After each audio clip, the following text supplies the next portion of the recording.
Thinkers का, right, modern thinkers, philosophers.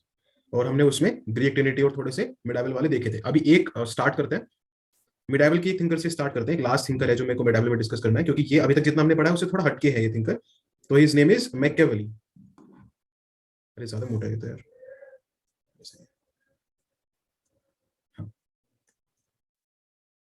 Machiavelli, ऐसे हिंदी का नाम लगता है ना, मैकियावेली। ओके या, तो इनकी इनकी एक बुक है ऐसे बहुत फेमस, द प्रिंस। खैर, तो ये सिर्फ आपके रेफरेंस के लिए, डोंट मतलब कहीं से कोट कर देते हैं तो ऑथेंटिक लगता है, और ज्यादा कुछ नहीं है। तो अभी यहाँ पे ना इनका स्टैंड थोड़ा अलग है। अभी तक आपने देखा ग्रीक ट्रिनिटी में या बाकी लोगों में कि नहीं ठीक है, मॉरल रहो, अच्छे वर्च्यूज करो, फलाना करो, ढिमाका करो, रीजन चलाओ, ये सब आपने देखा। अभी इनका थोड़ा अलग है। इनके हिसाब से क्या है ना कि जो हाईएस्ट पर्पज है जिसके लिए आप कोई भी काम करते हो, जो हाईएस्ट पर्पज है उसका, वो पावर अटेन करना है। ये सीधा सीधा बोलते हैं भैया, power, power is the only thing जिसके लिए आप काम करते हो। The ultimate purpose, the highest purpose of socio political life is to attain and hold power. क्या बोला मैंने? The highest purpose, the highest purpose of socio-political life, the highest purpose of socio-political life is to attain and hold power, attain and hold power। कुछ नहीं, बाकी कुछ नहीं, बाकी सब चीजें फालतू फंड की, उनसे हमें कोई लेना देना नहीं है कि ठीक है तुम मॉरल रहो, एथिकल रहो, पावर तुम गेन करने के लिए काम करो। जैसे एक चीज अभी हम पढ़ेंगे, सोशल कॉन्ट्रैक्ट पढ़ेंगे। एक चीज सोशल कॉन्ट्रैक्ट में क्या होता है, मैंने बहुत पहले भी एक बार बताया था। सोशल कॉन्ट्रैक्ट जब मैं समझा रहा था एथिक्स का कैसे इवोल्यूशन हुआ, कैसे बहुत सारे लोग साथ में आए, उन्होंने बोला कि अच्छा ठीक है, नहीं तो हमारे तो जी जी, good evening sir, good evening. हाँ, तो बहुत सारे लोग साथ में आए और उन्होंने बोला कि ठीक है, ऐसे मिलके हम एक सोसाइटी क्रिएट करते हैं, एक सोशल कॉन्ट्रैक्ट में आते हैं कि चलो ठीक है, मैं तुम्हें नहीं मारूंगा, तुम मुझे मत मारना, एंड दिस दैट, ऐसे करके सोशल कॉन्ट्रैक्ट बनाते हैं। तो लेकिन ये क्या बोलते हैं, मैकियावेली क्या बोलते हैं कि भैया जैसे मौका मिले तोड़ दो कॉन्ट्रैक्ट। जब भी लगे कि कुछ बेनिफिट हो रहा है, कॉन्ट्रैक्ट तोड़ो। क्यों? क्योंकि जैसे दूसरे को मौका मिलेगा वो भी तोड़ेगा। तो किसी भी सोशल सोशल कॉन्ट्रैक्ट नहीं, किसी भी तरीके का कॉन्ट्रैक्ट आपने किया है, break it. Break a contract whenever it benefits you. Break a contract whenever it benefits you.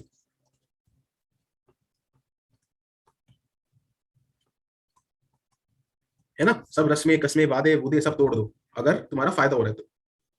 जब आपको पावर गेन करने में, होल्ड करने में कॉन्ट्रैक्ट हेल्प कर रहा है ये, तब तक उसे रखो, नहीं तो छुट्टी। तो बेसिकली क्या हो रहा है, he is the first first major thinker. इनकी सिग्निफिकेंस क्या है? First major thinker. क्या बताने वाले, किस चीज के बारे में बात करने वाले? कॉन्सिक्वेंसेस के बारे में बात करने वाले। फर्स्ट मेजर थिंकर टू जज actions solely on their consequences, solely on their consequences। First major thinker to जज action solely on their consequences. इससे पहले हम क्या देख रहे थे कि नहीं अच्छा अपनी मतलब ऐसे ड्यूटी करो, कुछ ऐसे वर्च्यू फॉलो करो, फलाना करो, ढिमाका करो, इसके बाद भी कांट वांट आएंगे, वो सब भी यही मोरल मोरल बातें करेंगे। ये अभी हम देखेंगे पूरा कॉन्सिक्वेंशियलिज्म, यूटिलिटेरियनिज्म, लेकिन ये पहले मेजर थिंकर थे। इनके बाद ये चीज ऐसे पेंथम पेंथम लेके जाते हैं आगे, लेकिन ये वाज द फर्स्ट वन जो ये बोलता था कॉन्सिक्वेंसेस की तरफ देखो, प्रोसेस ये सब कुछ नहीं, कॉन्सिक्वेंसेस देखो। कॉन्सिक्वेंस क्या है? पावर मिल रही है, रहो कॉन्ट्रैक्ट में। कॉन्सिक्वेंस क्या है? पावर नहीं मिल रही है, तोड़ो contract. As simple as that. क्यों फिर ये बुक का ऐसा नाम क्यों रखा? वही कि जो प्रिंसेस हैं, है ना, जो राजकुमार हैं, जो प्रिंसेस हैं, वो यही काम करते हैं। उनके लिए सबसे इंपॉर्टेंट ये होता है कि कॉन्सिक्वेंसेस देखो, गद्दारी करनी है करो, कुछ भी करना है करो। वॉल्यूम वॉल्यूम कम आ रही है क्या? Am I not audible enough? नहीं नहीं सर, बराबर है। अभिषेक आप अपने एंड से चेक कर लीजिए एक बार। ओके हाँ, तो क्या बोल रहा था मैं खुद ही भूल गया। हाँ ओके, यही कह रहा था मैं कि जैसे प्रिंस है तो उसमें वही कि जैसे ये राजकुमार राजकुमार करते हैं ना कि नहीं मौका मिला तो सत्ता हथियाने का, बस अपने को उससे मतलब है।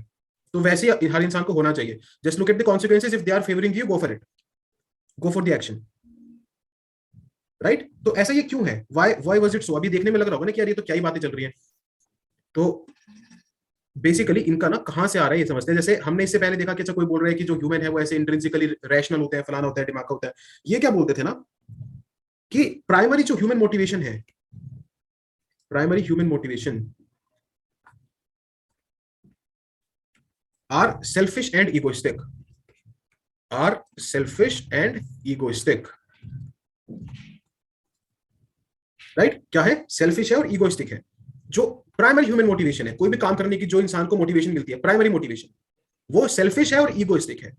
जैसे कुछ लोग आपको मिलेंगे कि हाँ लोग जो होते हैं वो इनहेरेंटली गुड होते हैं, है ना। आपने कई बार सुना होगा कि इंसान जो है वो इनहेरेंटली एक गुड इंसान है, कि हाँ संसार उसको बेकार बना देता है। अभी मैं रूसो वूसो पढ़ाऊंगा तो ये चीज पढ़ाऊंगा अभी कि स्टार्टिंग में हम सब सही थे और जब ये सोसाइटी में आ गए तो खराब होते चले गए। इनका मानना उल्टा है। इनका मानना क्या है कि प्राइमरीली हम लोग सेल्फिश होते हैं, तो हमारे नेचर में होता है कहीं ना कहीं कि नहीं हम तो सेल्फिश हैं, तो ये सब काम करना हमारे नेचर के साथ जाता है, राइट। तो इनका इनका जो पूरा का पूरा फोकस था वो इस बात पे था कि कॉन्सिक्वेंसेस। तो ही वाज, ऐसे आप बोल सकते हो कि he was the first major consequentialist. इनके बाद बहुत सारे आए, will discuss them one by one, लेकिन यहाँ पे ओके, द फर्स्ट मेजर कॉन्सिक्वेंशियलिस्ट।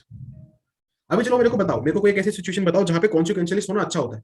जैसे डियोंटोलॉजी के एग्जांपल सोचना आसान होता है कि ठीक है प्रोसेस को फॉलो करो, ये करो वो करो।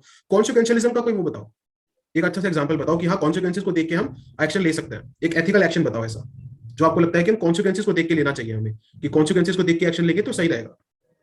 टेल मी, देखते हैं कितना आपको कॉन्सिक्वेंशियलिज्म ऐसे समझ आ रहा है कि you are looking at the greater good, you are looking at the greater interest and you are taking the action.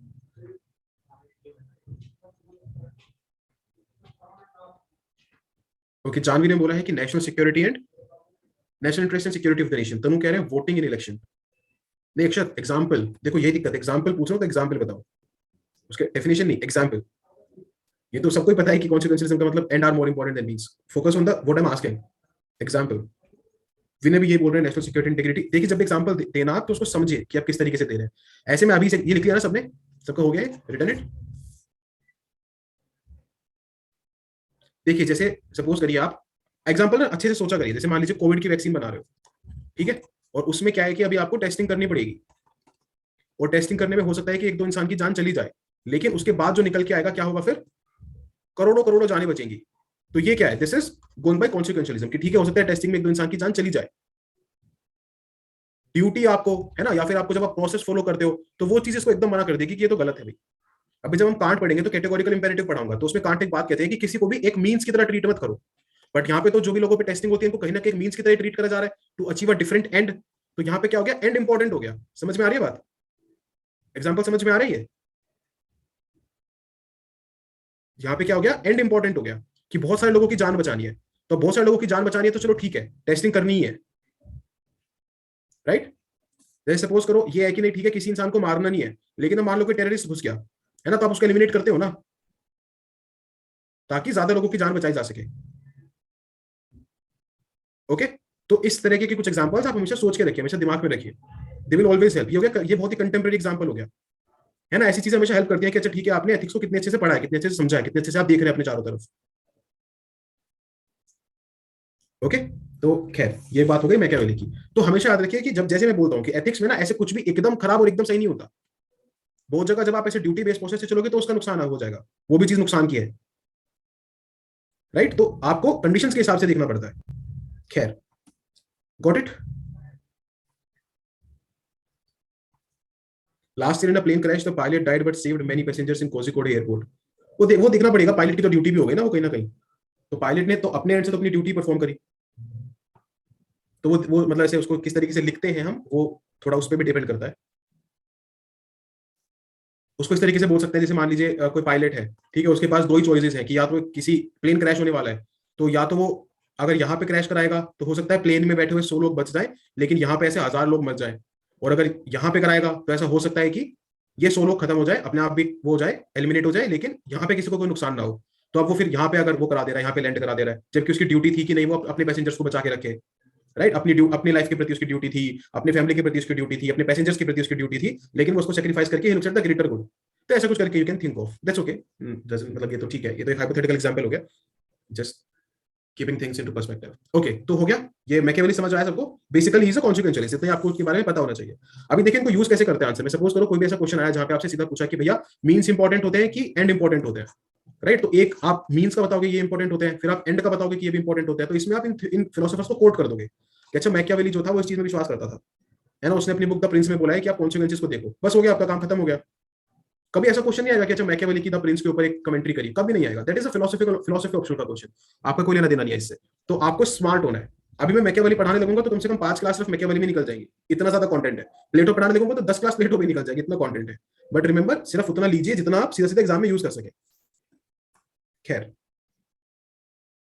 क्या बोल रहे हैं सर, इज मैकियावेली, वो समझाऊंगा अभी। अभी मैं आपसे पूछूं, अभी चलो ठीक है, फिर बताओ फिर कॉन्सिक्वेंशियलिज्म और यूटिलिटेरियनिज्म में क्या डिफरेंस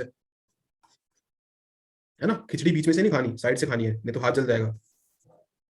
आऊंगा, उस पर आऊंगा। कॉन्सिक्वेंशियलिज्म यूटिलिटिज्म का पहले डिफरेंस समझ लो, फिर खुद ही समझ में आ जाएगा कि कौन क्या है और वो कब रेज हुआ, कब आया वो इशू। ठीक है, साइड से खाते हैं अभी। ओके, तो अगला है हमारा topic modern western philosophy. Modern western philosophy. Okay, हमने एंशिएंट देख लिया और हमने मिडाइवल देख लिया। Now will look at modern western philosophy. तो मॉडर्न वेस्टर्न फिलोसफी के ऐसे फादर बोले जाते हैं, father of modern western philosophy, उन्हीं से शुरू करते हैं, रेने डेकार्ट। Renee Descartes. इनकी ना कहानी बताता हूँ, बड़ी बड़ी ना इंटरेस्टिंग स्टोरी है, कहानी से समझते हैं तो ज्यादा मतलब ऐसे रिलेट कर पाते हैं। रेने डेकार्ट क्या थे ना, मैथमेटिशियन थे। तो अपनी इन्होंने जब मतलब अपनी डिग्री विग्री पूरी करी, सब पूरी करी, फिर इनको ऐसे इतना इतने बहुत ब्रिलियंट स्टूडेंट थे, तो इनको वैसे प्रोफेसर की जॉब मिल गई। तो ये स्टार्टिंग ऐसे पढ़ाने बढ़ाने जाते थे ना, तो इनको बड़ी दिक्कत होती थी कि यार जो मैं पढ़ा रहा हूँ, जो भी मैं चीज बता रहा हूँ, वो सच सच है कि नहीं है। जैसे गांधी जी को था ना कि भले मैं एक लॉयर हूं, लेकिन अगर मैं किसी गलत चीज को डिफेंड कर रहा हूं तो वो गलत है। तो इनको भी ऐसा होता था कि यार जो मैथ के ट्रूथ है, जो मैथ की सच्चाई है, वो वाकई में सच है भी कि नहीं है।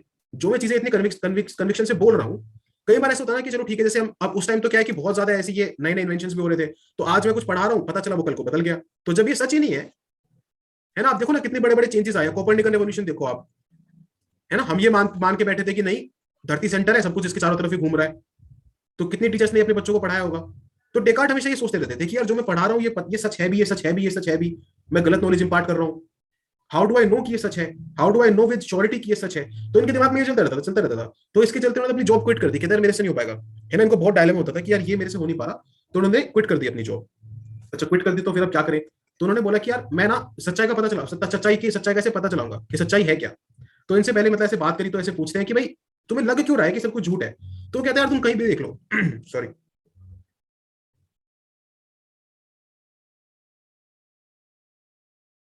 हाँ सॉरी, तो वो कहते हैं कि तुम कहीं भी देख लो दुनिया में, चारों तरफ हर तरफ ऐसे ना झूठ झूठ तुम्हें मिलेगा। तुम फिलोसफी में देख लो, इतने टाइम से वही सब बातें बोलते आ रहे हैं, एक उसका अपोजिट बोल देता है, फिर कोई आके उसका अपोजिट बोल देता है, अल्टीमेट ट्रूथ अभी तक मिला नहीं है। फिर इनसे बोलते हैं कि अच्छा मैथ में तो है ट्रूथ। मैथ में तो ऐसे मतलब समझाने के लिए बता रहा हूँ, जैसे किसी ने इनसे बोला कि यार मैथ में तो 2 + 2 4 ही होता है। तो ये क्या, इन्होंने क्या किया, पानी की 2 बूंद यहाँ पे डाली, कहते 2 बूंद हो गई, कहते हाँ। तीसरी बूंद इसके ऊपर डाल दी, चौथी बूंद इसके ऊपर डाल दी, कहते अब ये 2 और 2 बूंद मिलकर 4 बूंद बननी चाहिए थी ना, तो 2 ही बूंद बनी। सामने वाला चुप हो गया कि यार अब इसका क्या जवाब दे। द पॉइंट इज कि इनको ये लगता था कि हर चीज को जब तक आप श्योरिटी के साथ नहीं जान सकते, तब तक आप सच्चाई तक पहुंच नहीं सकते। तो इन्होंने अपना एक चीज डेवलप किया जिसको बोलते हैं method of doubt. Method of doubt, कि मैं ना हर उस चीज को डाउट करूंगा जिस पे डाउट किया जा सकता है।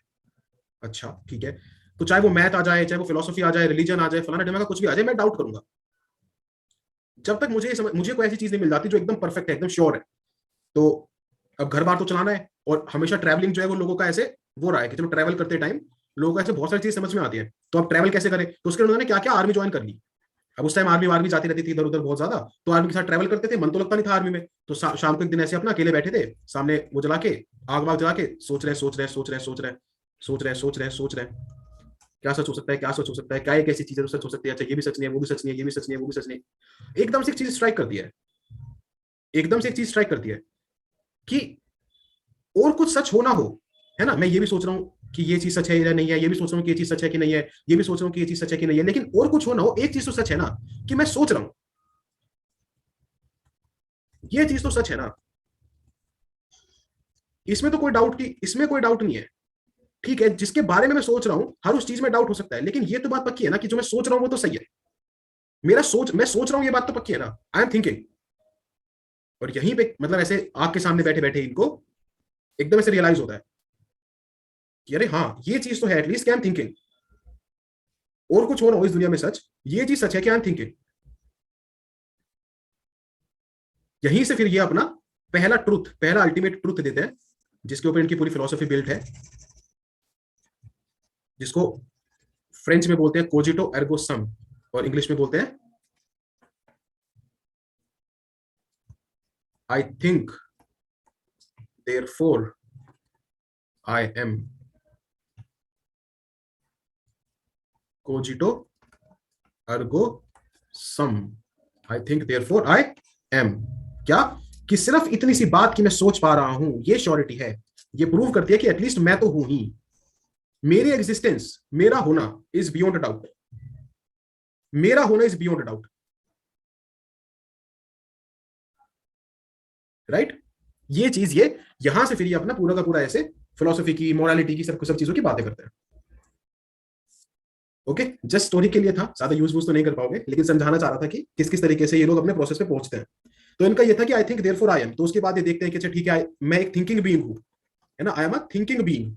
तो इस थिंकिंग बीइंग का बेस कहां पे है? माइंड में है ना। माइंड में क्या है? कुछ आइडियाज हैं, राइट। इन आइडियाज में ये कहते हैं कि मेरे को एक आइडिया ऐसा ऐसा मिलता है। देखो समझो, जैसे मान लो मैं आपसे पूछूं चेयर, समझो, यहां समझो पहले, जैसे मान लो मैं आपसे बोलूं चेयर, तो आपके दिमाग में चेयर का एक आइडिया बन जा रहा है। लेकिन ये आइडिया इसलिए बन रहा है ना क्योंकि आपको पता है कि चेयर एक पर्टिकुलर तरीके की दिखती है या होती है ना। अगर मैं आपको ऐसे बोल दूं, दिमाग में कोई आइडिया नहीं आ रहा ना, ये भी नहीं पता क्या लिखा है, प्रोनाउंस भी कैसे करना है, कुछ आइडिया नहीं आया दिमाग में। क्यों? क्योंकि इसका कोई रेफरेंस पॉइंट नहीं है। समझ रहे हो बात? तो डिकार्ड कहते हैं कि ऐसे सोचते सोचते मैं एक एक ऐसे आइडिया पे पहुंचता हूं जिसका ना मेरे को सोर्स नहीं दिख रहा कहीं पे। बाकी सब जितने भी मेरे दिमाग में आइडियाज हैं उनका कहीं ना कहीं सोर्स दिखता है। एक आइडिया ऐसा है जिसका ना मेरे को सोर्स नहीं दिख रहा। वो किस चीज का आइडिया है? The idea of God. ये जो गॉड का आइडिया है ना, इसका मेरे को ऐसे बाहर कहीं सोर्स नहीं दिख रहा। तो इसका मतलब ऐसा है कि गॉड ने अपना आइडिया मेरे अंदर इंप्लांट किया है। कहीं से तो आइडिया आया होगा ना। तो ये बोल रहे हैं, डिकार्ड बोल रहे हैं कि गॉड ने अपना आइडिया मेरे अंदर इंप्लांट किया है। तो इसका मतलब ये बात तो पक्की हो गई कि भाई गॉड तो है। अब जब गॉड है तो वो तो अच्छा है, बेनेवलेंट है, सब कुछ है, बढ़िया बढ़िया है, तो वो मेरे को क्यों धोखाधड़ी करेगा मेरे साथ? तो यहां से फिर वो बिल्ड करते हैं कि अच्छा ठीक है, मैथ की ये वाली नॉलेज ठीक है, इसकी ये वाली नॉलेज ठीक है, उसकी ये वाली नॉलेज ठीक है, बाहर की दुनिया जो है वो भी ठीक है, ऐसे ऐसे ऐसे ऐसे कर करके then he gives his philosophy. Okay, तो यही जो प्रोसेस है, यही जो प्रोसेस है, using your reasoning to reach to truth, है ना, प्योर रीजन, अपने रीजन को यूज करना, इसी को बोलते थे rationalism. Rationalism. And Descartes, along with being called the father of modern philosophy, is also known as founder of modern rationalism. Founder of modern rationalism. क्या कहता है रेशनलिज्म? सिर्फ इतनी सी बात कहता है कि सच्चाई अगर तुम्हें जाननी है तो तुम्हें रीजनिंग करनी पड़ेगी। If you want to know any truth you will have to reason. Clear?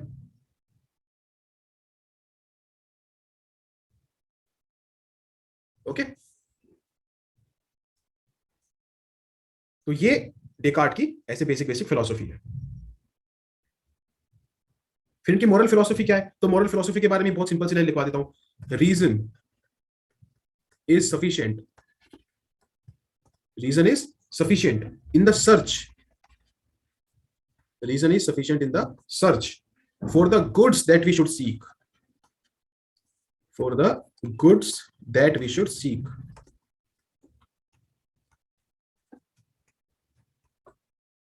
and virtue consists in, and virtue consists in correct reasoning, correct reasoning that should guide our actions, that should guide our actions. Okay, however the quality of reasoning, the quality of reasoning depends on knowledge, depends on knowledge, because a well informed mind, because a well informed mind will be more capable, will be more capable of making good choices, making good choices. लिखो इसको।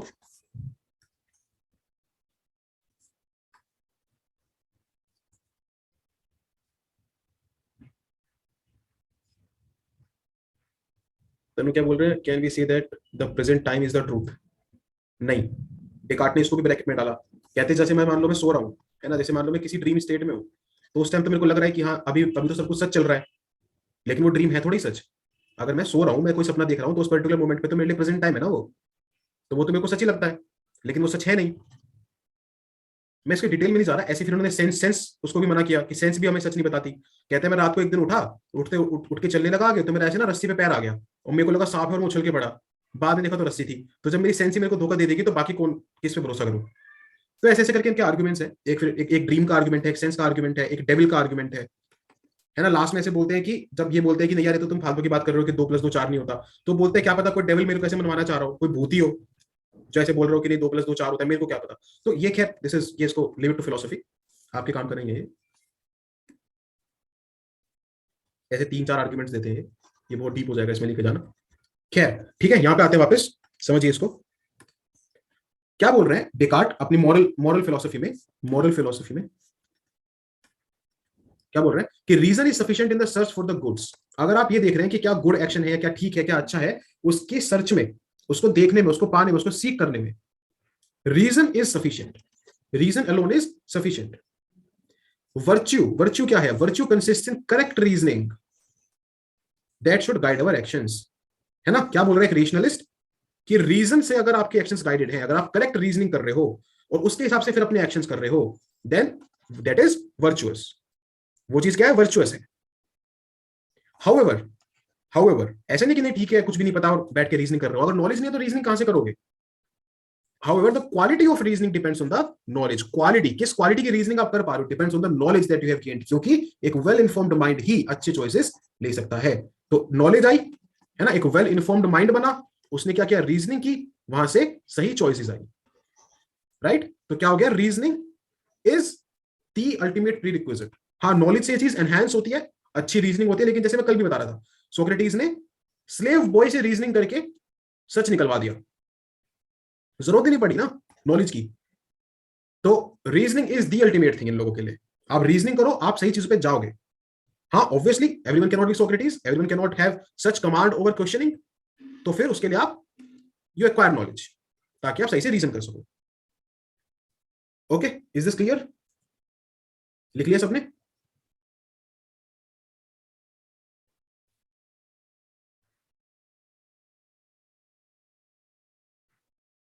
लिख लो जरा फटाफट।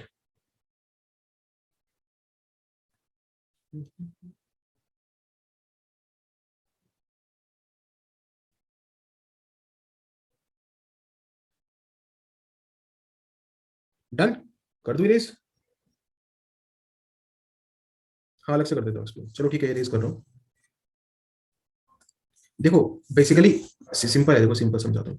Rationalist, अरे यार तो ये, हाँ ओके, रेशनलिस्ट लोगों के लिए क्या होता है ना, जितने भी ये रेशनलिस्ट हैं इनके लिए क्या होता है? रीजन सबसे इंपॉर्टेंट है। अगर सोक्रेटिस का भी देखा था ना आपने, उन्होंने क्या बोला था कि भाई रीजनिंग करो, है ना, एग्जामिनेशन करो, क्रिटिकल एग्जामिनेशन करो, है ना, बोला था ना सोक्रेटिस ने भी है। अगर आप ये करोगे तो आप सही डिसीजन, सही चॉइसेस ले पाओगे, है ना। Ethics is in reasoning. अगर आप सही रीजनिंग से गाइडेड एक्शंस करते हो तो सही होगा। यही बात लगभग रेशनलिस्ट भी बोल रहे हैं कि आप रीजनिंग से एक्शन करो, सही होगा। इनके लिए रीजन सबसे इंपॉर्टेंट है। एक इनके अपोजिट में एम्पिरिसिस्ट आते हैं, है ना। एक एम्पिरिसिस्ट पढ़ाऊंगा आपको, जॉन लॉक। ये लोग बोलते थे कि नहीं, सेंस एक्सपीरियंस सबसे इंपॉर्टेंट है, कि आप जो सामने से सेंस एक्सपीरियंस ले रहे हैं उससे आपको नॉलेज मिलती है, किसी रीजनिंग से नहीं मिलती। रेशनलिस्ट बोलते हैं नहीं, रीजनिंग सबसे इंपॉर्टेंट है, सेंस एक्सपीरियंस तो धोखा दे जाता है। ठीक है, ये चीज क्लियर है? तो रीजनिंग इतनी इंपॉर्टेंट है कि रीजनिंग से आप सीधा सीधा ट्रूथ पे पहुंच सकते हो। इतनी इतनी इतनी ताकतवर है रीजनिंग, ये रेशनलिस्ट ये बात बोलते हैं। लेकिन सबकी रीजनिंग तो इतनी खतरनाक नहीं हो सकती ना भाई, सोक्रेटिस जैसी, कि एक स्लेव बॉय को लेके आए, मीनो को लेके आए और उनसे पाइथागोरस थ्योरम बुलवा दे, जिसको पता ही नहीं कुछ भी एबीसीडी 1 2 3 का। सबकी रीजनिंग तो इतनी खतरनाक नहीं हो सकती ना। तो इसके लिए आप हाँ थोड़ी नॉलेज रखो, अपनी नॉलेज को एनहांस करते रहो, जितनी आपकी नॉलेज एनहांस होगी आपकी रीजनिंग भी एनहांस होती रहेगी। तो ये हेल्पफुल है ना। इट इज अ एड, है ना। It is not the ultimate thing, the ultimate thing is reasoning. Knowledge क्या, इट एड्स, है ना, हेल्प करती है। केमिस्ट्री में एक वर्ड पढ़ा होगा ना, कैटलिस्ट, तो वैसे बोल लो कि कैटलिस्ट की तरह है, जो हेल्प करता है बस।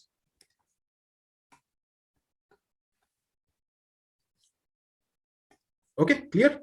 तो वही मैं बोल रहा था कि रीजनिंग से ट्रूथ पे पहुंच जाओगे, नॉलेज इसको एड करेगा, बस इतना ही है। Okay, shall we move ahead? अगले फिलोसोफर जिनके बारे में पढ़ेंगे he is Thomas Hobbes. Thomas Hobbes, हर बंदे की इतनी वो है ना, इनकी लोगों की नेक्स्ट लेवल। तो ये बिल्कुल अलग है ना, एकदम अलग। He was a materialist.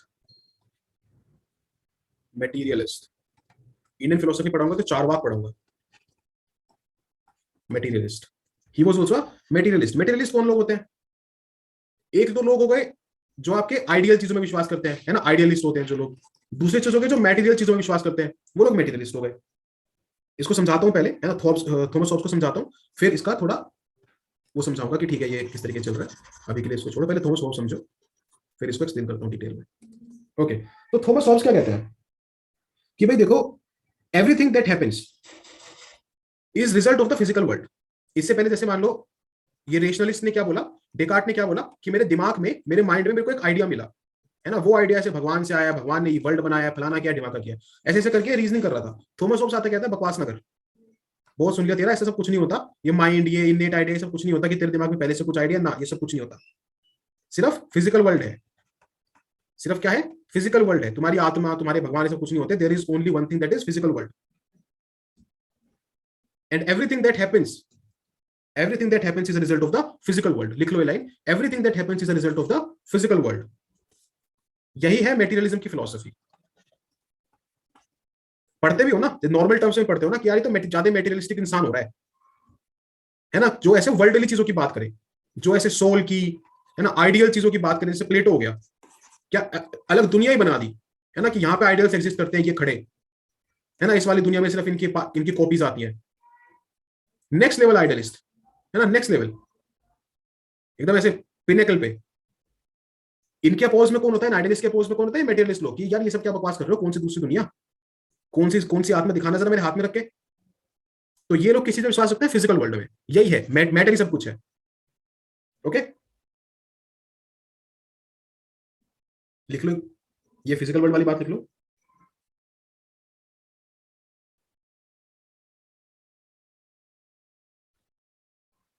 अभी देखो इनके बारे में क्या है, इनके बारे में दो लाइन लिखवाता हूं, उनकी पूरी फिलोसफी क्लियर हो जाएगी। होब्स क्या बिलीव करते थे कि the concept of good and bad, concept of good and bad, या फिर गुड एंड इविल लिख लो, एक ही बात है, good and evil are related to human desire, are related to human desire and aversion, है ना। तो क्या हो गया, what an individual desires, what an individual desires is perceived as good, is perceived as good, what an individual is aversive to, is aversive to is evil या bad। ठीक है, simple, एकदम सिंपल। ये हो गई फिलोसफी। इसका reasoning पे आते हैं, अभी पहले फिलोसफी देख लो, क्या बोल रहे हैं कि जो गुड और बैड है ना, कि क्या चीज गुड होती है, क्या चीज इविल होती है, क्या चीज बैड होती है, ये ह्यूमन के डिजायर और ह्यूमन के अवर्जन से रिलेटेड है। किस चीज में इंसान, क्या चीज इंसान डिजायर कर रहा है, किस चीज को रिपेल कर रहा है। अगर मैं किसी चीज को डिजायर कर रहा हूं तो मेरे लिए वो चीज सही है, अगर मैं किसी चीज को अवर्जिव हो रहा हूं तो मेरे लिए वो चीज गलत है, एज सिंपल एज दैट, है ना। अब इसमें तुम ये सब मत घुसाओ कि नहीं गुड जो है वो कहीं ऐसे दूसरी दुनिया से उठ के आ रहा है, ये सब कुछ नहीं होता। मेरे लिए it is about my desire and my aversion. ठीक है, ये इनकी फिलोसफी है। आपको इसमें वो नहीं ढूंढना कि यार तो गलत बोल रहा है, सही बोल रहा है, कुछ नहीं, इनकी फिलोसफी है ये। इनको समझो ये क्या बोलना चाह रहे हैं। डाउट आ रहा है तो ये इस तरीके से डाउट आना चाहिए कि अच्छा इसका कोई, ये ऐसा क्यों बोल रहे हैं, है ना, why is he saying so. सुनने में लग रहा है ना कि अरे नहीं ऐसे तो बहुत सब्जेक्टिविटी आ जाएगी, why is he saying so, इस तरीके का डाउट आना चाहिए दिमाग में कि ऐसे तो बहुत ज्यादा सब्जेक्टिविटी आ जाएगी ना। जैसे प्लेटो है, उन्होंने बोल दिया कि यार गुड एक कॉन्सेप्ट है ना, अब ये गुड कॉन्सेप्ट यूनिवर्सल हो गया, तो इसकी सबसे बढ़िया बात क्या है कि आप इस गुड के प्रिंसिपल को चेंज नहीं कर सकते। जैसे भारत सरकार क्या कहती है, भाई टेररिज्म इज रॉन्ग, इसमें आप गुड टेररिज्म बैड टेररिज्म मत करो। तो टेररिज्म क्या हो गया भारत सरकार के लिए, एक ऑब्जेक्टिव प्रिंसिपल हो गया, है ना। अब होब्स के हिसाब से देखो तो ऐसे तो ये तो वो हो गया भाई कि अगर मेरे को पसंद आ रहा है तो फिर सही है, मेरे को पसंद नहीं आ रहा तो खराब है ना। इस तरीके का डाउट आना चाहिए दिमाग में कि डिजायर और अवर्जन को इतना स्ट्रांगली क्यों देख रहे हैं। ओके, तो अब सुनो क्यों आ रहा है, कहां से आ रहा है। लास्ट लाइन क्या है, what an individual is aversive two is evil और बैड, व्हाट एन इंडिविजुअल, ये जो लिखा है, is aversive two is evil और बैड।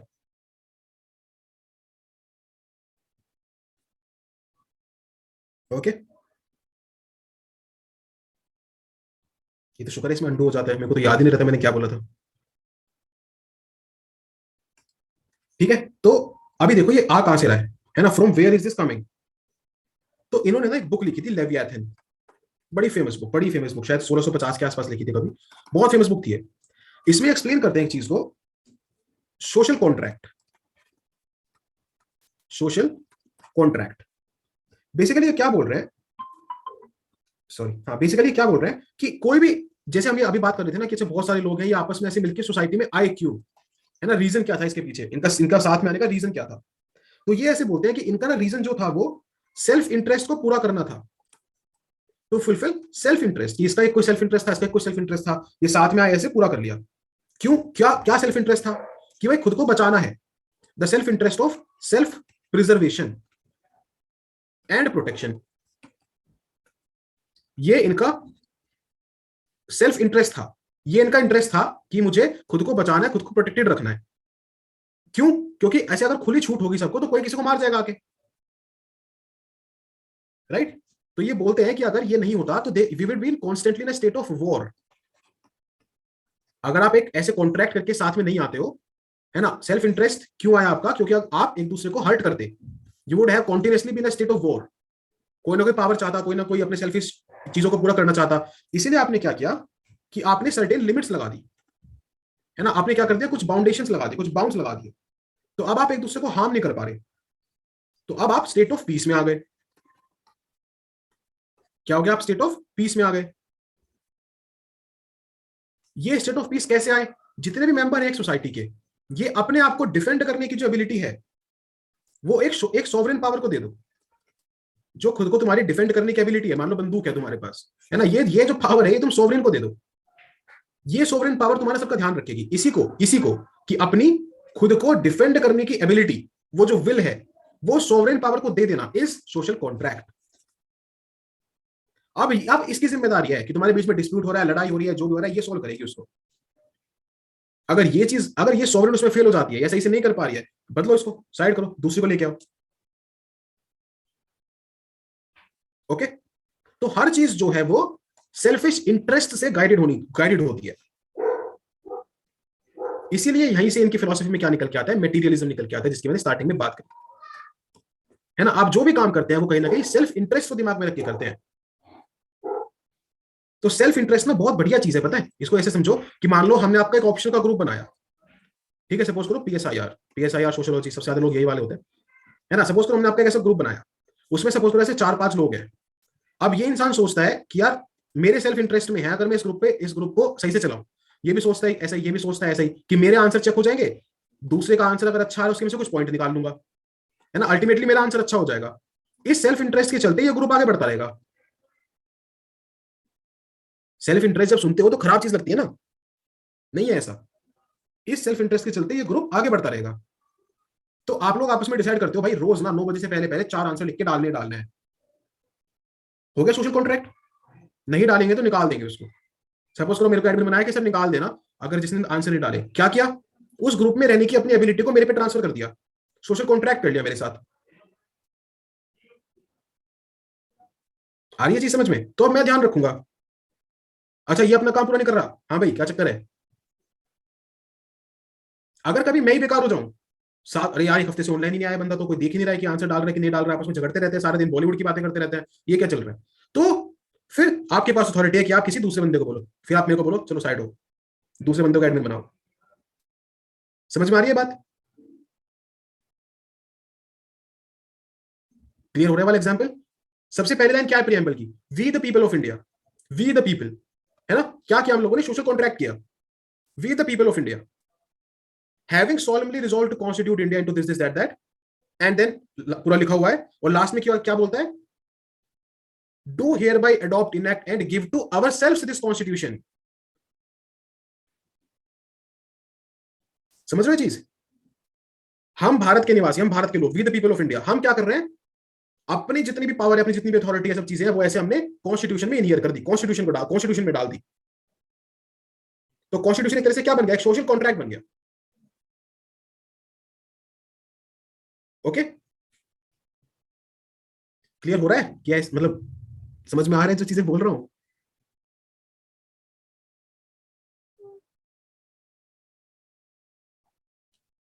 अरे क्वेश्चन है भाई, क्वेश्चन है, आंसर करना है इसका। समझ में आ रहा है जो चीजें बता रहा हूं। यस सर एकदम। ओके ठीक है, तो यहां से इस सेल्फ इंटरेस्ट की वजह से फिर इनका वो मेटेरियलिज्म वाला निकल के आता है कॉन्सेप्ट कि हाँ हम मेटेरियलिज्म से अगर चलेंगे तो इस फिजिकल वर्ल्ड को बेटर बना पाएंगे। क्लियर? लिखवा दूं थोड़ा सा इसके हॉब्स के बारे में, हॉब्स की फिलोसफी आ गई समझ में सबको? होप्स का एथिक्स समझ में आ गया कि हाँ एक सोशल कॉन्ट्रैक्ट में आ गए, अब एक पीसफुल सोसाइटी में अगर एग्जिस्ट करना है तो सॉवरेन पावर को अपना एबिलिटी, अपनी डिफेंड करने की जो एबिलिटी है वो दे दो, ताकि आपस में दूसरे को हर्ट ना करो, सॉवरेन पावर की बात सुनो, जो वो बोल रही है उसके हिसाब से चलो। वही एथिक्स है, वही मोरालिटी है।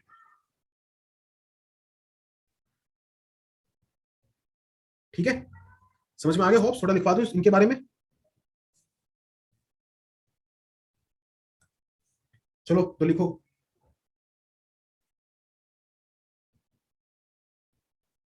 हिज फिलोसफी इज, थोड़ा तेज तेज लिखना मेरे साथ, his philosophy was based on materialism, was based on materialism, that is, he believed he believed that everything happens as a result of the physical world, result of physical world। Paragraph change करके लिखो, his conception of good and evil, his conception of good and evil are related to human desires and aversions,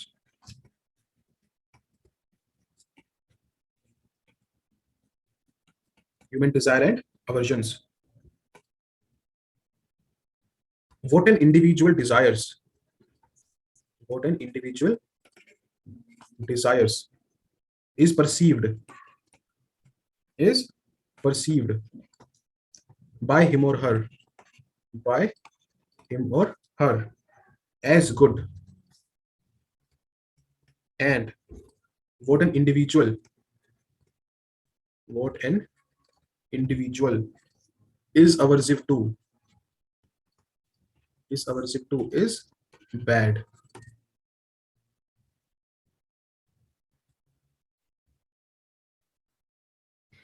This is because of the inherent attitude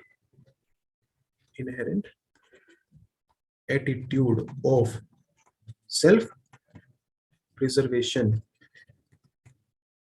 and protection।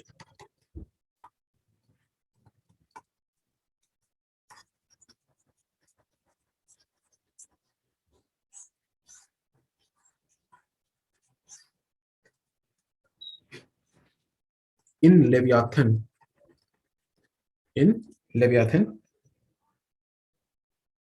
he describes social contract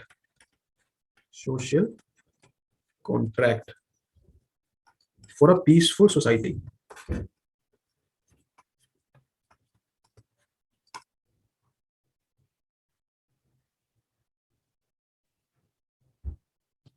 ठीक है,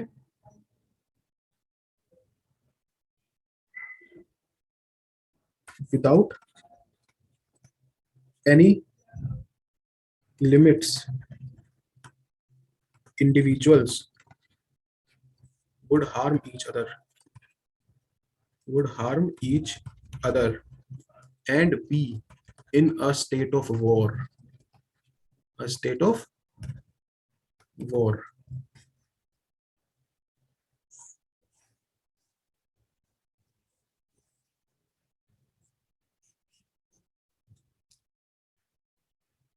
The best way to achieve state of peace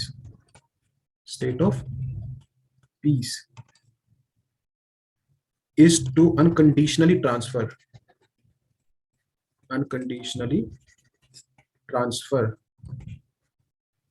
all abilities to defend oneself to a sovereign power, to a sovereign power under social contract।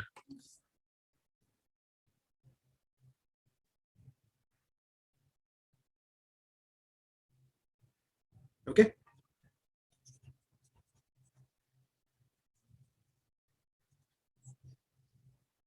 social contract. Now the sovereign power. Now the sovereign power is responsible to maintain order and peace. इस sovereign power को ही क्या बोलते हैं? ये Leviathan. If the Leviathan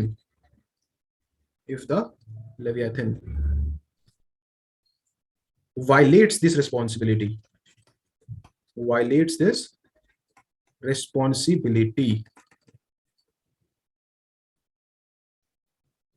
the society could then find another sovereign.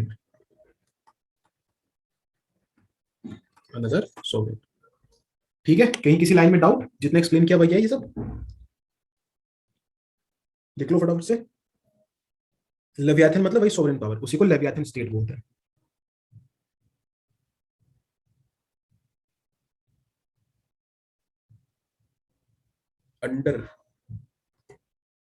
under social contract, now the sovereign power is responsible to maintain order and peace. If the Leviathan violates this responsibility, the society could then find another sovereign. Social contract.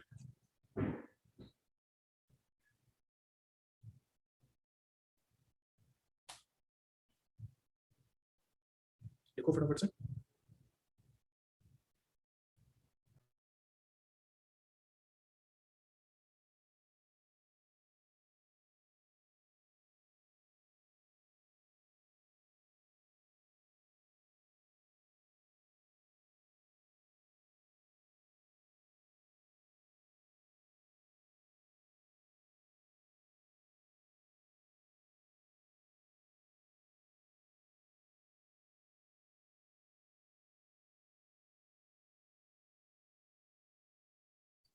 Done कर दो erase कि बचा है कोई?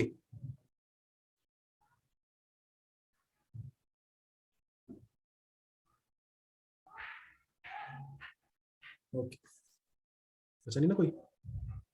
ठीक है. Okay, the next philosopher that, इसमें doubt नहीं ना किसी को? ऑब्स क्लियर एकदम? The next philosopher that will talk about is Rousseau. Rousseau, ये डबल एस है, रूसो. ठीक है, जिनेवा स्विट्जरलैंड. इनकी बुक का नाम है द सोशल कॉन्ट्रैक्ट. जैसे फेमस बुक है इनकी, द सोशल कॉन्ट्रैक्ट. ओके, ठीक है, इनका समझते हैं अब ये क्या बोल रहा है. इनका सोशल कॉन्ट्रैक्ट कहां से आ गया? ओके, हाँ, तो रूसो क्या बोलते हैं कि भाई देखो, जब इंसान ऐसे स्टार्टिंग में इवोल्व हुआ ना, बिल्कुल स्टार्टिंग थी, है ना, जिसको आप ऐसे बोलो कि वो स्टेट ऑफ नेचर में था जब, है ना, तब वो एक्चुअली में फ्री था, है ना. भले ही वो आइसोलेटेड था, भले ही उसको टेक्नोलॉजी का नहीं पता था, भले ही सोसाइटी का नहीं पता था, भले ही ग्रुपिंग्स का नहीं पता था, लेकिन वो तब वो फ्री था, वो हैप्पी था. धीरे धीरे क्या हुआ कि इसने रीजनिंग की पावर डेवलप करी. रीजनिंग की पावर पहले दिन नहीं थी, है ना. अगर आप देखोगे कि ब्रेन का भी इवोल्यूशन कैसे हुआ, तो उसके भी स्टेजेस हैं. तो रीजनिंग की पावर बिल्कुल स्टार्टिंग से नहीं है हमारे पास, ऐसे एकदम पहले टाइम से. तो वो क्या कहते हैं कि धीरे धीरे स्टेट ऑफ नेचर से निकल के इसने रीजनिंग की पावर डेवलप करी. जैसे रीजनिंग की पावर आई, तो एक तो आया सोसाइटी का कॉन्सेप्ट, एक आया प्राइवेट प्रॉपर्टी का concept.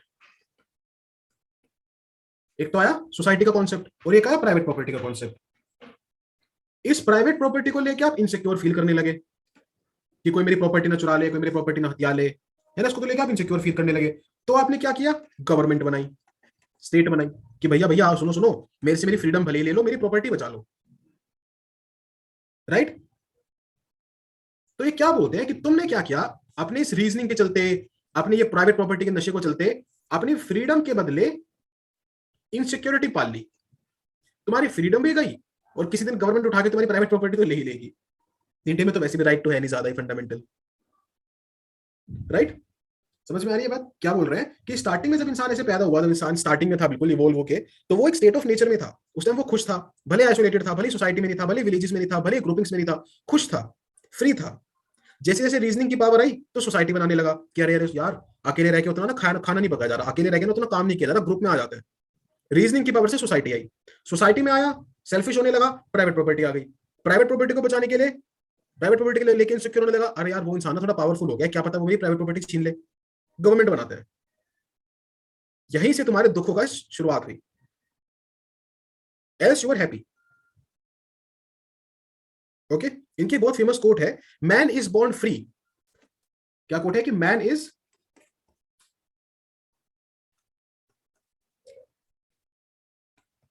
Is born free but everywhere he is in change.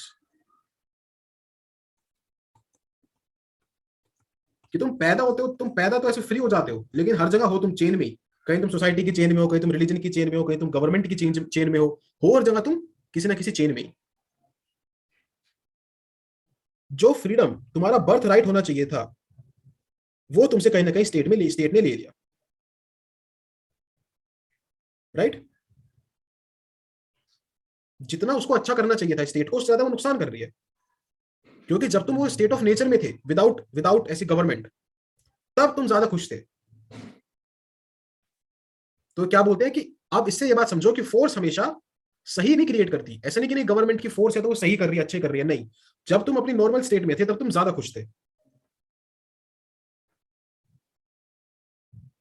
Okay, तो ये बोलते हैं कि भाई देखो, जैसे क्योंकि हमने हमने साथ में आके अपनी गवर्नमेंट को अपने वो दिए हैं, अपने राइट्स दिए हैं, अपनी अथॉरिटी दी है, तो गवर्नमेंट का ना ज्यादा कोई वो नहीं है कि वो हमारे जो भी मतलब लोग उसके अंदर काम कर रहे हैं उसको एनस्लेव कर ले, उसको कॉन्कर कर ले। ये गवर्नमेंट का काम नहीं है, गवर्नमेंट नहीं कर सकती ये चीज, ठीक नहीं है ये करना।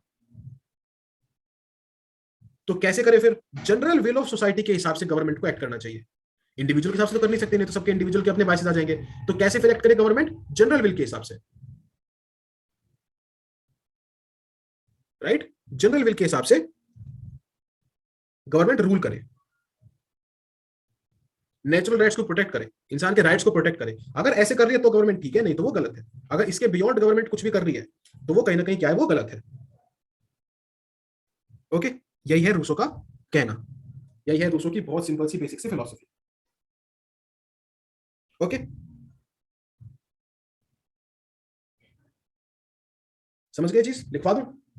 ज्यादा कुछ है नहीं, हॉब्स की तरह नहीं है कुछ ज्यादा, बहुत वो नहीं है, सिंपल सा है। जब स्टेट ऑफ नेचर में थे, फ्री थे, हैप्पी थे, आइसोलेटेड थे, खुश थे, धीरे धीरे रीजनिंग डेवलप करी, उससे सोसाइटी में आए, अपनी अपनी प्राइवेट प्रॉपर्टी बनाने लगे। अब वो प्राइवेट प्रॉपर्टी को छीनने उसको लेके इनसिक्योर हो गए, इनसिक्योर हो गए तो गवर्नमेंट बना ली उसको प्रोटेक्ट करने के लिए।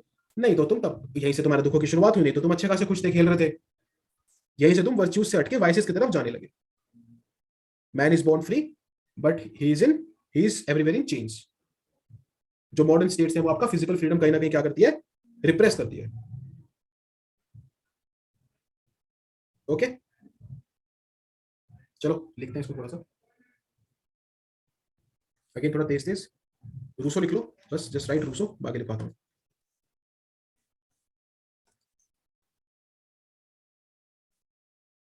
रूसो और वो सामने बुक का नाम लिख के छोड़ लो, द सोशल कॉन्ट्रैक्ट। उसके आगे लिखो, human beings human beings are free in state of nature, in state of nature, and they are happy, and they are happy even if isolated. Clear? Even if isolated, as they develop power of reasoning, power of reasoning, society and private property, society and private property develops, we then feel insecure, we then feel insecure about our private property, about our private property. Hence we form government, we form government to take care of our private property.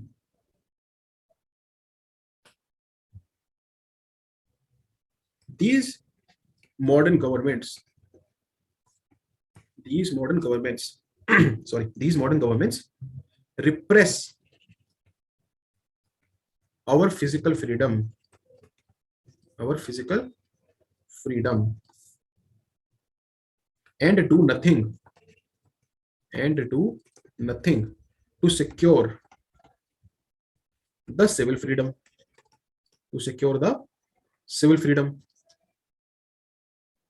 क्यों आए थे social contract में? ताकि ये civil freedom को secure कर सके। तो ना तो स्टेट सिविल फ्रीडम को सिक्योर करती है, फिजिकल फ्रीडम को रिप्रेस कर देती है, ये ना करो वो ना करो, ऐसे ना जाओ वैसे ना जाओ। फिजिकल फ्रीडम को रिप्रेस कर देती है, सिविल फ्रीडम को तो ठीक करती ही नहीं है, right?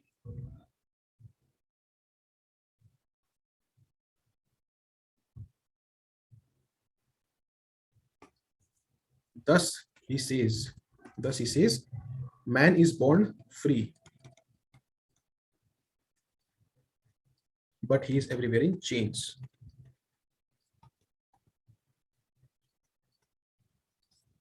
Everywhere in chains.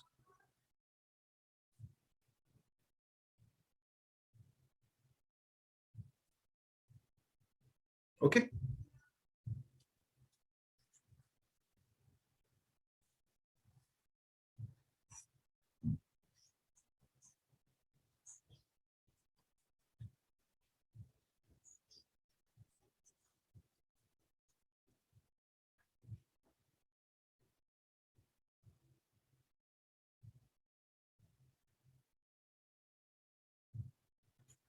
Rousseau was more concerned about community as a whole.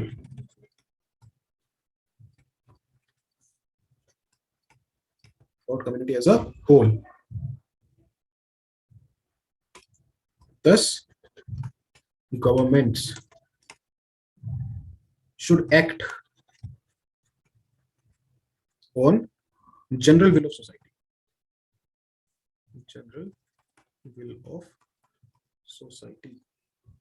And therefore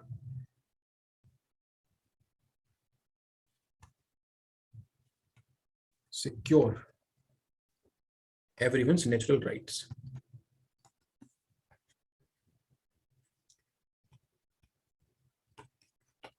ठीक है? कैसे एक्ट करना चाहिए गवर्नमेंट को? जनरल विल क्या है? जनरल विल ऑफ सोसाइटी के हिसाब से, और सबके नेचुरल राइट्स को प्रोटेक्ट करना चाहिए, ना कि कोर्जन से उनको छीनना चाहिए। क्लियर है? This is what Rousseau talked about.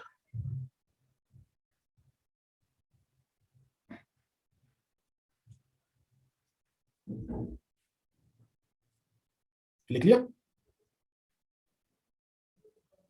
देखो इसको ना समझाता हूं कि आंसर में कैसे हेल्प करेगा ये। सबसे इंपॉर्टेंट तो वही है ना, लिखना लिखना तो मतलब ठीक है, कितना ही पढ़ लो, जब तक वो आंसर में नहीं आ रहा तब तक तो क्या ही मतलब है।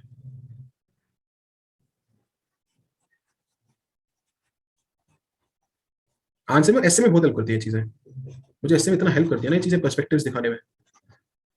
समझो, देखो मान लो आपसे ऐसा क्वेश्चन पूछा जाए, कि सोसाइटी है, ठीक है, और ये अथॉरिटी है, ये अथॉरिटी सोसाइटी के ऊपर रूल कह लो, मतलब ऐसे गवर्न करती है इसको। तो क्या इंपॉर्टेंट है? अथॉरिटी की बात इंपॉर्टेंट है, सोसाइटी की बात इंपॉर्टेंट है?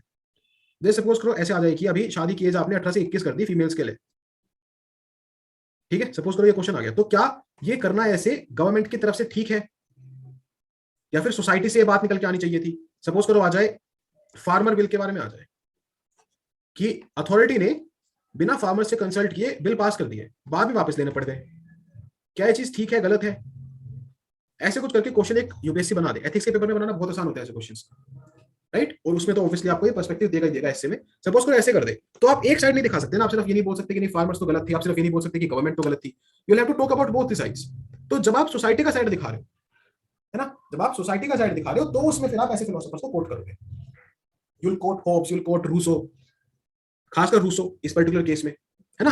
और जब आप मान लो गवर्नमेंट का साइड दिखा रहे हो, तो आप होब्स को कोट कर सकते हो कि अभी जब तुमने एक लेवियाथन स्टेट बना दिया और वो लेवियाथन स्टेट सही से काम कर रहा है, तो तुम्हें उसको फॉलो करना पड़ेगा।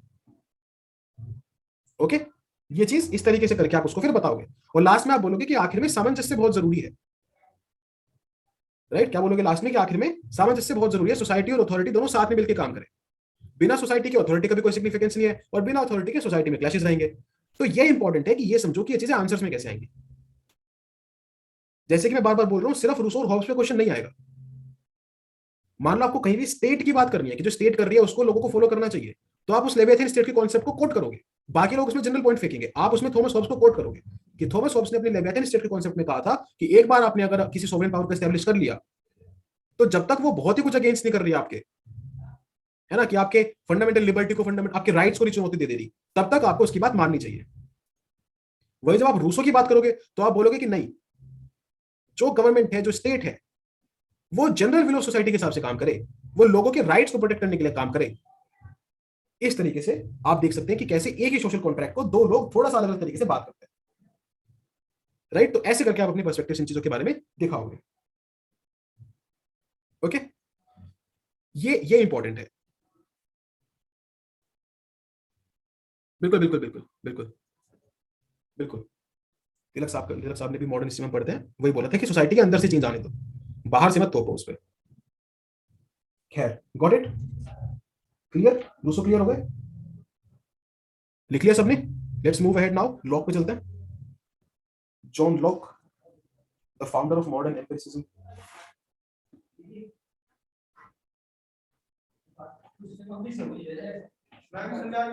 But PM said he introduced it for farmers but withdrew it for nation. हाँ जी, कोट करिए पीएम साहब को, कंक्लूजन में आ जाएगा क्या दिक्कत है कि हाँ पीएम ने ऐसे बोला था।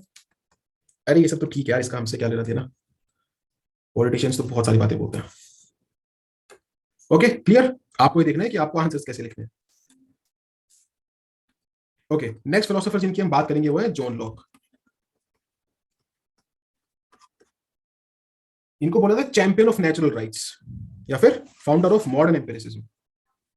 एम्पिरिसिज्म से इतना कोई लेना देना नहीं है, वो इनकी मेटाफिजिकल फिलोसफी है,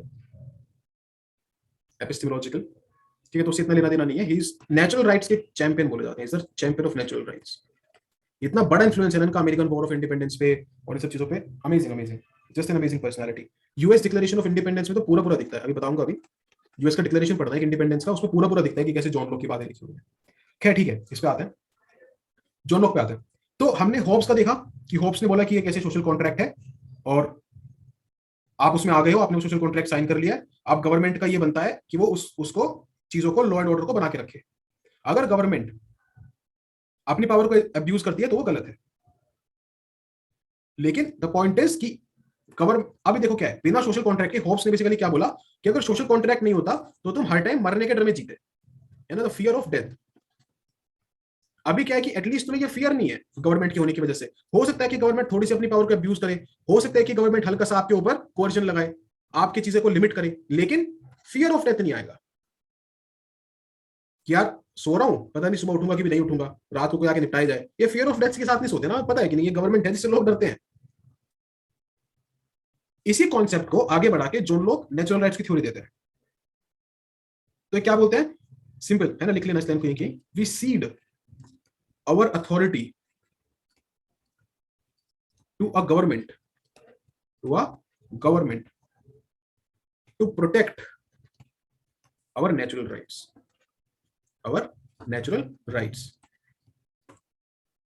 Clear? तो लॉक का क्या है, लॉक का राइट बेस्ड एथिक्स है, राइट्स बेस्ड एथिक्स। अब इसी को समझते हैं। ओके, चलिए आगे। देखो लोग क्या बोलते हैं कि इंसान जैसे पैदा हुआ, एक इंडिविजुअल जैसे पैदा हुआ, तो सिर्फ इसलिए कि ये एक ह्यूमन है ना, कि ये एग्जिस्ट करता है, इसी बात से इसको कुछ नेचुरल राइट मिल जाते हैं, कुछ ह्यूमन राइट बोल लो, है ना, जो इनका टर्म था वो नेचुरल राइट था। कुछ नेचुरल राइट मिल जाते हैं just by being born as an individual, simply because you exist as an individual, as a human, you have a set of rights. These rights are called natural rights. अभी क्या बोलते हैं कि ये जो नेचुरल राइट्स है ना, इन पे कोई इन्फ्रिंजमेंट नहीं हो सकता, you can not infringe them at all. जैसे सुप्रीम कोर्ट ने क्या बोला, अनरिलेटेड है, समझाने के लिए बता रहा हूं, कॉन्स्टिट्यूशन है, पार्लियामेंट है, अमेंड करो, लेकिन बेसिक स्ट्रक्चर नहीं हो सकता कुछ भी, इसके साथ छिड़कानी नहीं हो सकती। वैसे ही है, कि कुछ बाकी राइट्स भी होंगे, कुछ लीगल राइट होंगे जो तुम दोगे, सरकार देगी, फलाना ढिमाका, इसके साथ छेड़खानी कर लो। ये ऐसी चीज है जो कभी भी सरकार इन्फ्लुएंस नहीं कर सकती। ओके, तो लोग ने बोला कि भाई देखो 4 नेचुरल राइट तो है ही है, बाकी हो ना हो 4 तो है ही है, सबसे बेसिक 4 नेचुरल राइट तो है ही है। कौन कौन से? Which are the 4 natural rights that you talked about? सबसे पहले तो प्राइवेट प्रॉपर्टी, कि भाई मेरी जो प्रॉपर्टी है, आप देख लो प्राइवेट प्रॉपर्टी की कितनी इंपॉर्टेंस है, पहले भी बात हुई इसकी, अभी भी बात हो रही है। दूसरा life, my right to life, मर ही जाऊंगा तो प्राइवेट प्रॉपर्टी का क्या करूंगा। तीसरा है मेरी सेफ्टी, और चौथा है हैप्पीनेस। ये 4 नेचुरल राइट्स तो है ही है, और भी हो सकते हैं, लेकिन लोग के हिसाब से ये 4 सबसे बेसिक, सबसे फंडामेंटल नेचुरल राइट्स हैं जो किसी भी इंसान को सिर्फ इसलिए मिलते हैं क्योंकि वो एक इंसान है। Okay, private property, life, safety और happiness, most obvious natural rights. ठीक, तो ये प्रोटेक्ट करना तो धर्म है ही है सरकार का। किसी भी स्टेट का वो नहीं बनता कि इन चीजों पे वो कुछ भी कोर्जन लगा सके। इसलिए आप देखो राइट टू प्राइवेट प्रॉपर्टी हमें दी गई थी ना स्टार्टिंग में, राइट? ओके, तो राइट बेस्ड एथिक्स, क्लियर? लिख ले थोड़ा सा इनके बारे में। वैसे इंटेलिजेंट लोग हो आप, लिखवाने की जरूरत है नहीं आप लोगों को।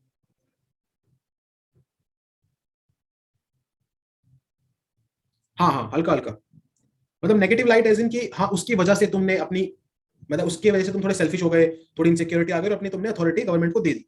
तो अब गवर्नमेंट जो है वो किस तरीके से एक्ट कर रही है उस पर बात करते हैं।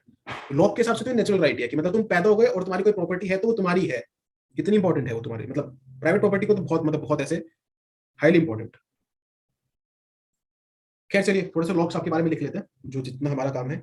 ये वाली लाइन लिख ली थी ना, we cede our authority to a government, ताकि वो हमारे नेचुरल राइट्स को प्रोटेक्ट कर सके। उसके आगे लिखो लॉक्स, ऐसे हेडिंग डाल लो, लॉक्स राइट्स बेस्ड एथिक्स, या फिर राइट्स एथिक्स लिख लो सीधा, Locke's rights ethics. According to Locke every person has a set of fundamental rights, has a set of fundamental rights। ये आपके कॉन्स्टिट्यूशन वाली नहीं है, फंडामेंटल वर्ड लिटरल सेंस में, has a set of fundamental rights that they are entitled, that they are entitled to simply by existing, simply by existing। These fundamental rights are not to be infringed, are not to be infringed by any person or state। Locke thought, या फिर Locke gave the concept, Locke thought that life,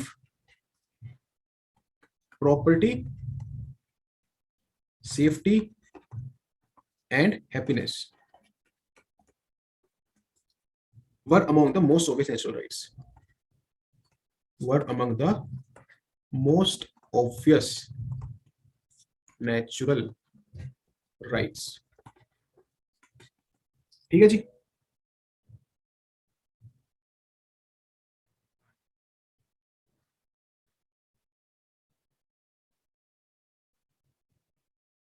okay लिख लिया ये सबने? क्या बोल रहे हैं, हर इंसान के पास कुछ सेट ऑफ फंडामेंटल राइट्स होते हैं, वो फंडामेंटल राइट उन्हें इसलिए सिर्फ सिर्फ by existing, just because they exist they have these fundamental rights. ये फंडामेंटल राइट्स या फिर नेचुरल राइट्स इनको बोलते हैं, इनको कोई भी इन्फ्लुएंस नहीं कर सकता, ना कोई दूसरा इंसान ना स्टेट। लोग क्या बोलते हैं, 4, लाइफ, प्रॉपर्टी, सेफ्टी, हैप्पीनेस, ये 4 क्या है, मोस्ट ऑब्वियस नेचुरल राइट्स हैं। ओके हाँ हाँ हाँ बिल्कुल, ठीक है, ये हो गया लोग का राइट वाला। अभी मैं लोग का थोड़ा सा बता देता हूँ, सोशल कॉन्ट्रैक्ट सेम सही है, जो इतना मतलब पीछे हमने पढ़ा उसी के ऊपर है, लेकिन बता देता हूँ फिर भी थोड़ा सा। लिख लिया ना सबने ये? लॉ का सोशल कॉन्ट्रैक्ट क्या कहते हैं, सिंपल है, जितना पढ़ा वही है, उसी का रिपीटेशन है, बट थोड़ा सा लिख के छोड़ लो ताकि आपके पास, आपको पता रहे, याद रहे। all legitimate political authority, all legitimate political authority requires the consent of the governed, requires the consent of the governed. Human beings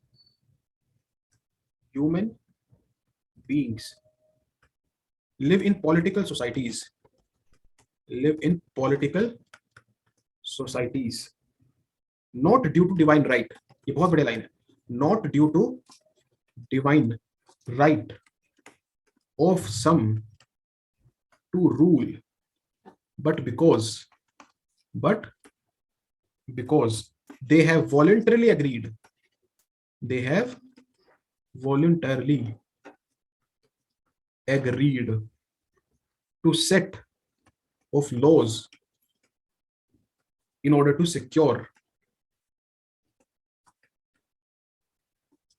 cooperation. Clear है? जो पढ़ा वैसा ही है लगभग, कुछ ज्यादा इसमें ऐसा है नहीं. मेरा ना अलग अलग पेन ट्राई करने का मन कर रहा है. जितनी भी लेजिटिमेट पॉलिटिकल अथॉरिटी है उसके लिए ये रिक्वायरमेंट कंपलसरी है कि वो जो उसको जिसके ऊपर गवर्न कर रही है उसका कंसेंट ले. ये लाइन देखो कितनी बढ़िया है थियोक्रेसी के खिलाफ, मोनार्की के खिलाफ, कि ह्यूमन बीइंग्स पॉलिटिकल सोसाइटीज में इसलिए नहीं रहते कि किसी को कोई डिवाइन राइट मिल गया कि वो रूल कर ले, किसी राजा को उसके बेटे को डिवाइन राइट मिल गया कि वो उनके ऊपर रूल कर ले, इसलिए नहीं रहते ना ना ना ना. क्यों रहते हैं? क्योंकि उन्होंने वॉलंटरली एग्री करा है कि हाँ हम इन लॉज को फॉलो कर लेते हैं, इन चीजों को फॉलो कर लेते हैं ताकि कोऑपरेशन बनी रहे. जिस दिन इंसान सोसाइटी में आया उस दिन कोई किंग नहीं था, कोई डिवाइन राइट नहीं था. ये सब तुमने बाद में डेवलप किया है. तो हम सोसाइटी में इसलिए नहीं आए कि किसी किंग के पास कोई डिवाइन राइट है ना. हम इसलिए आए हैं ताकि कोऑपरेशन कर सके. समझ रहे हो बात? तो ऑल लेजिटिमेट पॉलिटिकल अथॉरिटी, देखो कितने दूर तक वो कर रहे हैं, कितनी दूर तक. All legitimate political authority, all legitimate political authority. सिर्फ स्टेट नहीं, सिर्फ डेमोक्रेसी की बात नहीं कर रहे हैं,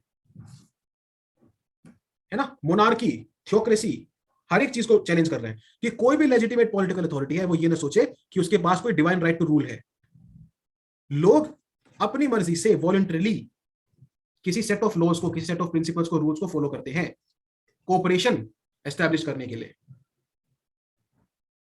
क्लियर? इसके जस्ट अपोजिट अभी वोल्टायर पढ़ाऊंगा. ओके, ये क्लियर है?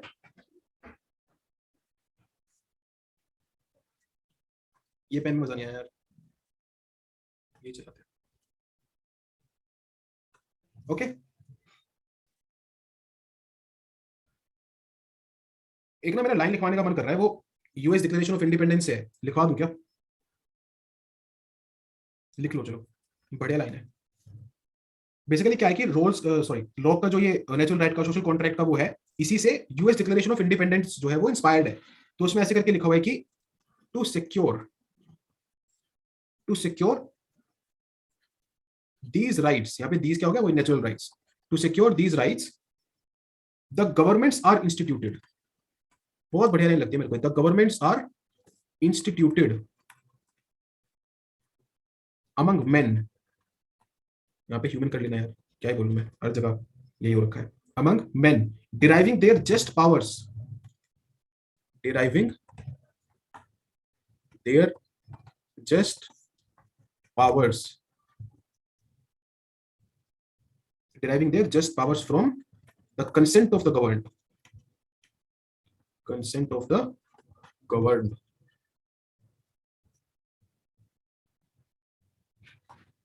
Whenever any form of government, whenever any form of government becomes destructive of these ends, becomes destructive of these ends, it is the right of people, it is the right of people, right of people to alter or abolish it, to alter or abolish it and institute a new government, and institute a new government. Okay,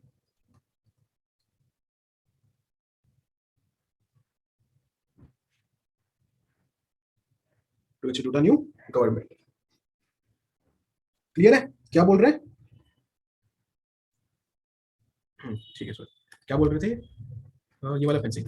हाँ, कि यही जो natural rights है जिनकी बात लोग कर रहे हैं, उन्हीं नेचुरल राइट्स को सिक्योर करने के लिए गवर्नमेंट्स को इंस्टीट्यूट किया जाता है लोगों के बीच में, और उन्हीं लोगों से वो अपने पावर्स को डिराइव करती है। किनसे? जिनके ऊपर वो गवर्न कर रही है, उनके कंसेंट से ही उसकी पावर आती है, गवर्नमेंट की पावर आती है। जब भी गवर्नमेंट डिस्ट्रक्टिव हो जाए इन एंड्स को लेके, किन एंड्स को लेके? इन एंड्स को लेके, जब भी गवर्नमेंट डिस्ट्रक्टिव हो जाए तो ये लोगों का राइट है कि वो उसको उठा के साइड करे और एक नई गवर्नमेंट की स्थापना करे। क्लियर? तो जब भी कभी आपको लोगों का साइड लेके दिखाना हो तो आप हमेशा जॉन लॉक को कोट कर सकते हैं। ऑलराइट, क्लियर है? फ्रेंच रिवॉल्यूशन से लग रहा है, हाँ हाँ, मतलब है, पूरा इन्फ्लुएंस है, एकदम पूरा इन्फ्लुएंस है यूएस इस पे, इंडिपेंडेंस पे, फ्रेंच रिवॉल्यूशन पे पूरा पूरा इन्फ्लुएंस है जॉन लॉक का। जब पढ़ते हैं ना हम लोग, मतलब ऐसे, अगर जो लोग भी कभी वर्ल्ड हिस्ट्री डिटेल में पढ़ते हैं तो उसमें अलग से बताया जाता है कि अच्छा इस पर्टिकुलर टाइम पे कौन से फिलोसोफर्स थे, इस पर्टिकुलर टाइम पे कौन से थिंकर्स थे, और उनका कितना ज्यादा इन्फ्लुएंस था। हॉब्स का भी बहुत इन्फ्लुएंस था, तो इन लोगों का बहुत इन्फ्लुएंस रहा इन सब चीजों पे। खैर, लिख लिया सबने? चले वोल्टायर पे चले। आज मैं सोचा था 1.5 घंटे की लूंगा, बट एटलीस्ट वोल्टायर तो करा ही देता हूँ यार। कांट भी कराना था मेरे को जी। चलो खैर, देखते हैं, कांट भी कर लेंगे। चले वोल्टायर पे चलते हैं।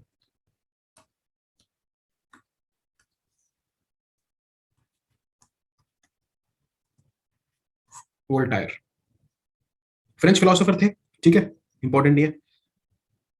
कहां से शुरू, मतलब इनका सीधा सीधा सिंपल सा हिसाब था कि भाई देखो, डेमोक्रेसी डेमोक्रेसी है फालतू की चीज। डेमोक्रेसी कुछ नहीं होता। डेमोक्रेसी में 50 बेवकूफ मिलके किसी एक बेवकूफ को चुन के बैठा देते हैं। तो डेमोक्रेसी डेमोक्रेसी के चक्कर में मत पड़ो, एक एनलाइटेंड मोनार्क लेके आओ, वो सब कुछ ठीक कर देगा। राइट? तो जब आपको बिल्कुल ऐसे डेमोक्रेसी के अगेंस्ट में कोई वो दिखाना है तो आप वोल्टायर को कोट करोगे। तो क्या लिखवा देता हूं, क्या बोलते हैं ये? Voltaire distrusted distrusted democracy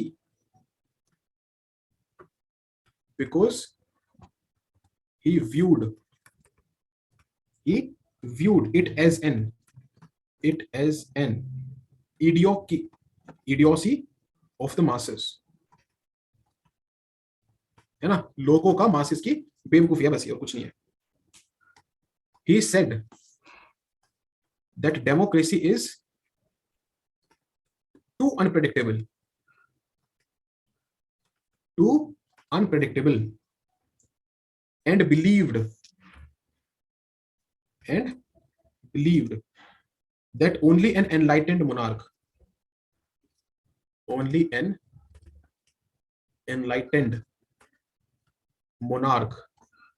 could bring change।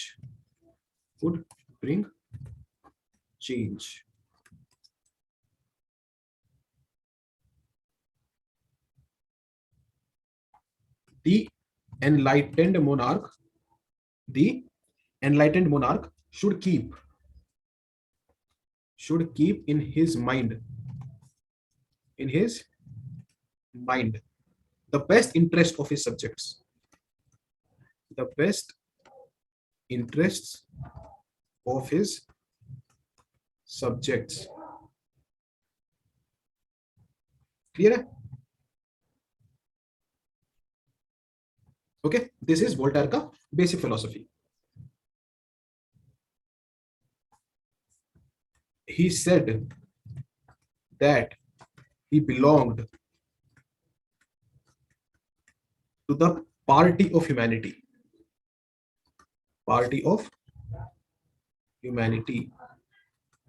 and strongly advocated political reforms।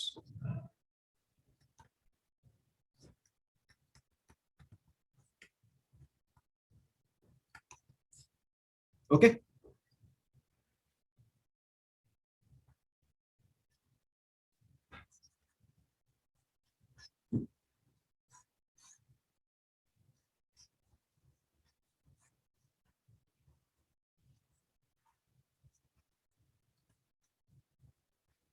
he was a proponent of liberty and freedom of speech. और इन्हीं के वो फेमस स्टेटमेंट फिर मुझे हमेशा अच्छा लगता है, आई मे डिसएग्री विद व्हाट यू से but I will defend to the death your right to say it, your right to say it।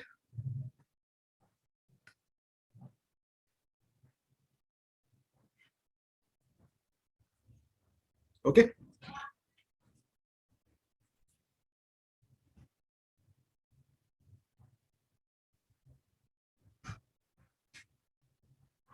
लिख लो।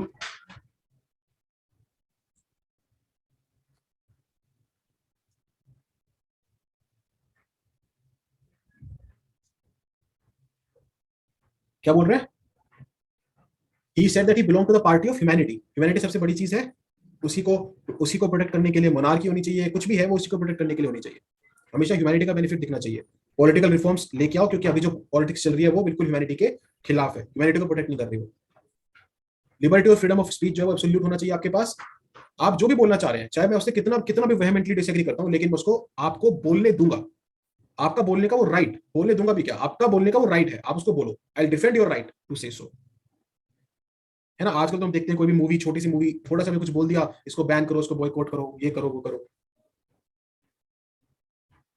तो दैट इज नॉट राइट।